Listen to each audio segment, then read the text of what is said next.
प्यारे दोस्तों, अभी आपने ये कुछ तस्वीरें देखी हैं। ये उन बच्चों की है जो कि नीट के एग्ज़ाम के लिए बैठ रहे थे और इनको ऐसा लगा कि इनसे ये संभव नहीं हो पाएगा और इन्होंने बहुत ही आसान समझा अपनी जान दे देना। नीट एग्ज़ाम एक वन ऑफ द बहुत टफेस्ट एग्ज़ाम है। इसमें लगभग 23 लाख बच्चे बैठते हैं और जनरल कैटेगरी में ऑल इंडिया से सीट पाने के लिए आपको विदिन 25,000 आना पड़ता है और स्टेट के लिए आपको 40,000 के अंदर आपकी रैंक आती है तो आपको आपके स्टेट में सीट मिल सकती है, नहीं तो फिर सीट मिलना बहुत मुश्किल है। और इसलिए भी है क्योंकि साथ में इसमें रिजर्वेशन बहुत सारा है, तो जिनके कम मार्क्स होते हैं उनको सीटें मिल जाया करती हैं। अभी क्या वजह है कि इतने सारे बच्चे हिम्मत हार जाते हैं और वो अपनी जीवन लीला समाप्त कर लेने जैसा स्टेप उठा लेते हैं, अपने परिवार को हमेशा के लिए जीवन भर का दर्द दे जाते हैं।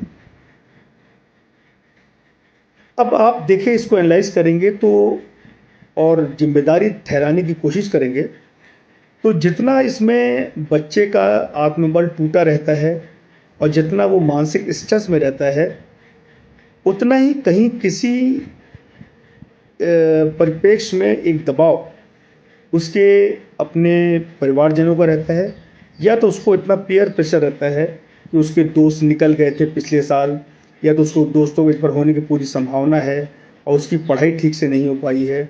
मेरे माँ बाप ने बहुत पैसा खर्च करके मुझे कोचिंग इंस्टीट्यूट डाला है, मेरे पिताजी कर्ज लेकर के मुझे कोचिंग में पढ़ाने की कोशिश की है, पूरे परिवार को मेरे से उम्मीद है, मैं डॉक्टर बनना चाहता हूँ, अगर मैं डॉक्टर बन गया तो परिवार में खुशी की लहर आ जाएगी, और डॉक्टर नहीं बन पाए तो सब में बहुत मायूसी छा जाएगी, डॉक्टर नहीं बन पाए तो मेरे जीवन का क्या होगा, मैं क्या बनूंगा, कैसे करूंगा, क्या करूंगा। इस तरह के कई सारे सवालों में बच्चा उलझा रहता है।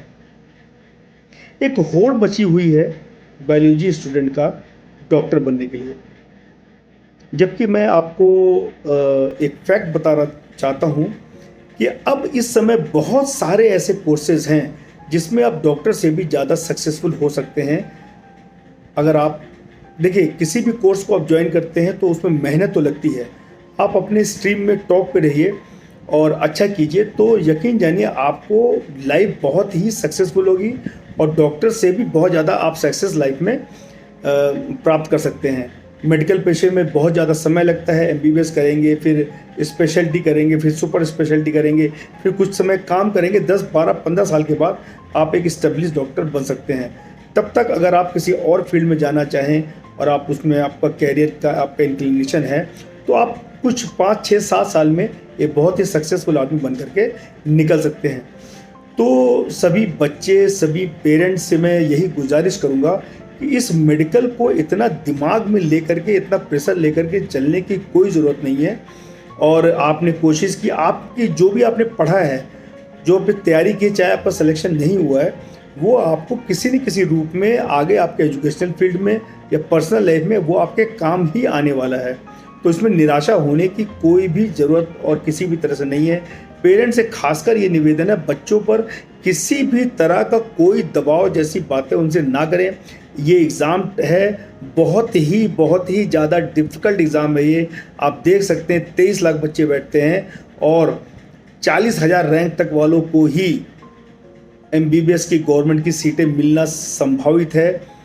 और ऑल इंडिया कोटे में 25,000 रैंक लाना 23 लाख में बिल्कुल भी मजाक वाली बात नहीं है और बहुत कटथोट कंपटीशन है।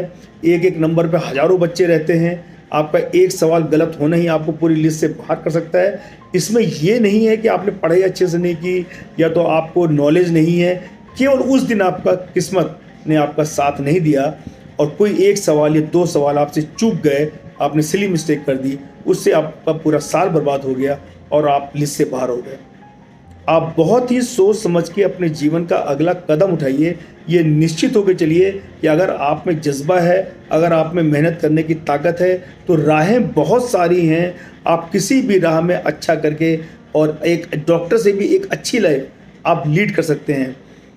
और पेरेंट्स का खास करके बच्चों को आप सपोर्ट सिस्टम है, आप पर बच्चा पूरा डिपेंड रहता है। उससे कोई भी निराशा की बात ना करें, क्योंकि डॉक्टर बनना तो दूर, अगर आपने अपना बच्चा खो दिया वो हमेशा के लिए आपकी हानि हो जाएगी। कोचिंग का जहाँ तक मैं बात करता हूँ, कोचिंग में 1000 बच्चे पढ़ते हैं, उसमें से 50 या 100 बच्चे ही सेलेक्ट होते हैं, बाकी 900 बच्चों का सिलेक्शन नहीं होता है। कोचिंग वाले कभी उनके बारे में बात नहीं करते हैं, वो अपने टॉपर्स के बारे में बात करते हैं, उछलते हैं, कूदते हैं, जश्न मनाते हैं और इस तरह से प्रोजेक्ट करते हैं कि बस यही है सब कुछ और बाकी सब लोग बेकार हैं, जबकि ऐसा नहीं है। आप इन कोचिंग सेंटर के छलावे बहकावे में बिल्कुल मत आइए, क्योंकि ये अपने फेलियर्स को सामने नहीं दिखाते हैं, ये केवल अपने सक्सेस वाले कैंडिडेट्स को दिखाते हैं। आपने मेहनत हर आदमी करता है, हर आदमी सक्सेस चाहता है, कोई भी फेल होना नहीं चाहता है, पर जहाँ इतना ही क्लोज और कटथोट कंपटीशन हो वहाँ पर कुछ भी हो सकता है। किसी टॉपर से टॉपर बच्चा भी चूक सकता है और कोई एवरेज बच्चा भी आगे आ सकता है, क्योंकि वो 3 घंटा जो ये देते हैं और 3 घंटे में आपकी 2 साल की मेहनत को या 3-4 साल की मेहनत को ये एनालाइज करते हैं। तो मैं तो ये एग्जामिनेशन सिस्टम को भी मैं ठीक नहीं मानता हूँ। कम से कम बच्चों को 2 अटैम्प्ट या इसको डिफरेंट फेज़ में इस एग्ज़ाम को बांटना चाहिए, जिससे कि इतना कंपटीशन यहाँ पर ना रहे।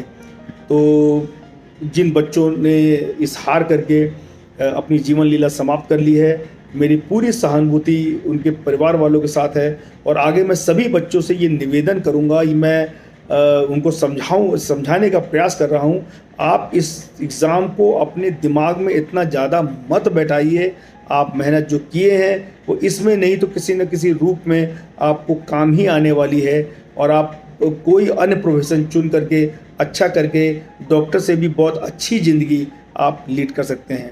तो जो बात मैं कहना चाहता हूँ, अगर वो बात आप सभी लोगों को समझ में आ गई हो तो मेरा कहना सफल रहा।